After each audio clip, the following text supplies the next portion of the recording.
પડતી હોય, રોજ રસ્તા ઉપર આવવું પડતું હોય, તો આ જસદણ વિંછિયાના ધારાસભ્યને કહેવા માંગીશ કે ઢાંકણીમાં પાણી લઈને ડૂબી મરો.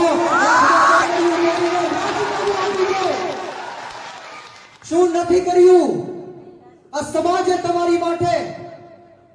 તમને ચૂંટણીઓ જીતાડવા માટે બહેનો દીકરીઓએ ઉપવાસ કર્યા, પગપાળાઓ કર્યા, માનતાઓ માની.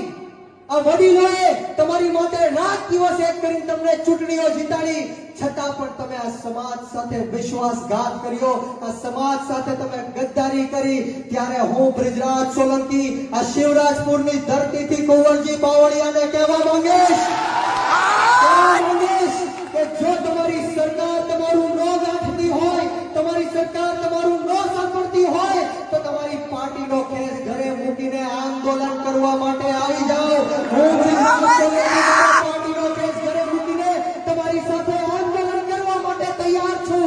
આ 92 જણા ઉપર જે ખોટા કેસો થયા છે, આ ઘનશ્યામભાઈ રાજપુરાના જે હત્યારાઓ છે એ ખુલ્લેઆમ ફરે છે. હું તમને વિશ્વાસ આપું છું કે જેટલા દિવસ કુંવરજી બાવળિયા આંદોલન કરશે એટલા દિવસ બ્રિજરાજ સોલંકી અન્નનો ત્યાગ કરશે. મિત્રો,